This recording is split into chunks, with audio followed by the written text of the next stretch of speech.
पंडित का लोटा। एक गांव में पंडित बटुकलाल नाम का एक बड़ा ही अनोखा पंडित रहता था। गांव वाले अक्सर कहते, अरे भाई, ये पंडित जी तो पूजा से ज्यादा लूटपाट मचाते हैं। मामूली सी पूजा करवा लो और पैसों की पोटली खाली करवा लो। असल में पंडित बटुकलाल का ढंग ही ऐसा था। अगर किसी के घर पर हवन करवाना हो तो अलग दक्षिणा, अगर किसी की मन्नत पूरी हुई हो तो अलग फीस। यहाँ तक कि गांव के चौपाल पर बैठे बैठे भी अगर किसी ने अनजाने में उनसे कुछ पूछ लिया तो भी उसका हिसाब जोड़ लेते थे। लेकिन मजेदार बात ये थी कि गांव वाले उनकी हरकतों से परेशान जरूर थे, मगर पूजा पाठ के वक्त बुलाया भी उन्हीं जाता था, क्योंकि पूरे गांव में पंडित बटुकलाल के अलावा और कोई भी पंडित था ही नहीं। एक दिन की बात है, गांव में ही एक बड़ा लालची आदमी रहता था। नाम था उसका लक्खू साहू। लक्खू पैसे पैसे के लिए लालच करता था, यहाँ तक कि दूसरों की थाली में रोटी भी गिन गिन कर देखता था। एक बार उसने घर पर पूजा का आयोजन रखा और बुलाया किसे? अरे भाई, किसे बुलाना था? पंडित बटुकलाल को। पंडित जी बड़े ठाट बाट से घर पर पहुंचे। माथे पर तिलक, हाथ में झोला और झोले में पूजा की ढेर सारी सामग्री। घंटियां बजी, मंत्र उच्चारण शुरू हुआ और माहौल बिल्कुल पावन हो गया और पूजा शुरू हो गई। पंडित बटुकलाल अपने मोटे गले से ऊंची आवाज में मंत्र पढ़ते जा रहे थे। तभी अचानक ही उनके झोले से एक चमचमाता सोने का लोटा गिरकर हवन की सामग्री के पास जाकर अटका। आग की लपटों में चमक देखकर सबकी नजर उस पर जाकर टिकी। पंडित बटुकलाल की आंखें भी गोल हो गई। वे जल्दी जल्दी मंत्र पढ़ते हुए झुककर बोले, अरे ये तो मेरा लोटा है, पूजा में दब गया था। उन्होंने झट से उसे उठाया और अपने झोले में डालने लगे, पर तभी लक्खू साहू गरज उठा, रुक जाओ पंडित, ये लोटा मेरा है, गलती से सामग्री में रख दिया था। तुम यहाँ पूजा करने आए हो, चोरी करने नहीं आए हो। सारी मंडली चौंक गई। गांव वाले फुसफुसाने लगे।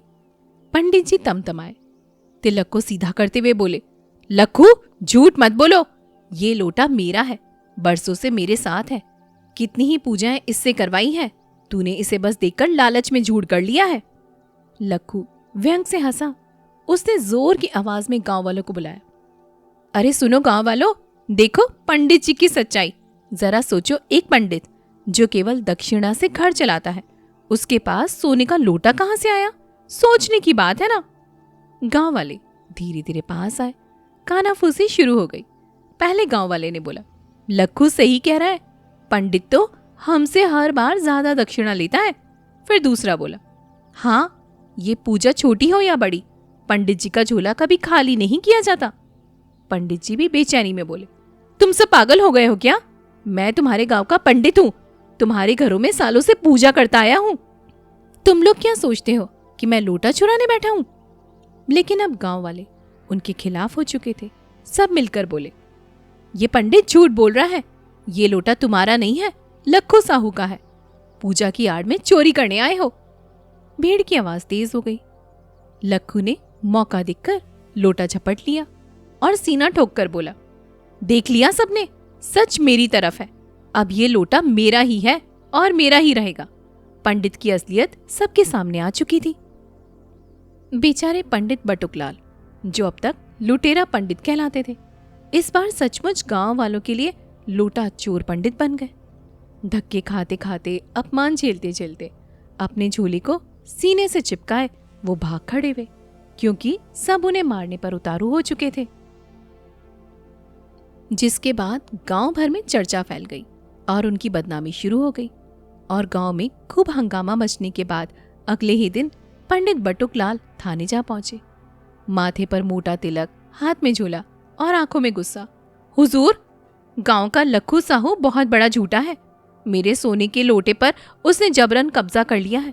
मैं पंडित हूँ, पूजा करता हूँ, चोरी नहीं, मुझे इंसाफ चाहिए। थानेदार ने मूंछों को ताव दिया और बोला, ठीक है पंडित जी, चलो तुम्हारे साथ अभी चलते हैं। कुछ देर के बाद पंडित और पुलिस दोनों लक्खू साहू के घर पर पहुंचे। लक्खू साहू दरवाजा खोलते ही हक्का बक्का रह गया। अरे पंडित, आप पुलिस तक ले आए? लोटा मेरा था, मेरा ही रहेगा। अब तुम चाहे हवन करो या अदालत में जाओ। थानेदार गरज कर बोला, दोनों चुप रहो, मामला थाने में लेके चलते हैं, वहीं पता चलेगा कि क्या सच है और क्या झूठ है। थाने का माहौल था। कुर्सी पर थानेदार अकड़ कर बैठा। सामने पंडित बटुकलाल और लखू साहू आमने सामने बैठे थे। बीच में टेबल पर रखा था वो चमचमाता सोने का लोटा। थानेदार ने डंडा उठाते हुए कहा, अब ये बताओ ये लोटा किसका है? दोनों दावा कर रहे हो तो सबूत दो। पंडित बटुकलाल झल्लाकर बोला, सबूत? हुजूर, ये लोटा तो मेरे बाबा जी के समय से है, मैं इसे हमेशा पूजा में इस्तेमाल करता आया हूं। लखू साहू हंसते हुए कहने लगा, हुजूर, ये पंडित झूठ बोल रहा है। सोने का लोटा किसी पंडित के पास होगा क्या? अरे ये तो मैंने ही खरीदा है, घर की इज्जत बढ़ाने के लिए रखा था। थानेदार ने दोनों की बातें सुनी, फिर गंभीर स्वर में बोला, ये जमाना झूठ सच की बहस का नहीं है। जिसने ये लोटा खरीदा होगा उसके पास रसीद तो जरूर से होगी। चलो दोनों अपनी अपनी रसीदें लेकर आओ, फैसला उसी के हक में होगा जिसके पास खरीदारी की पर्ची होगी। ये सुनकर दोनों के होश उड़ गए। पंडित बटुकलाल और लखू साहू एक दूसरे का मुंह ताकने लगे। हवलदार की बात सुनकर दोनों ही काफी ज्यादा चिंतित होने लगे। दोनों हकलाने लगे। तभी थानेदार संदेह में बोला, क्या हुआ, चुप क्यों हो गए? रसीद नहीं है क्या? दोनों ने एक साथ गर्दन झुका ली। थानेदार ने डंडा पटकते हुए कहा, तो फिर समझ लो ये लोटा दोनों में से किसी का भी नहीं है। अब ये रहेगा पुलिस के कब्जे में जब तक असली मालिक का सबूत नहीं मिलता। इतना कहते ही अचानक दरवाजे से हवलदार रामकिशन भीतर आया। उसके हाथ में पुराने कागज थे और चेहरे पर सोच भरी झलक। साहब, एक बात याद आई।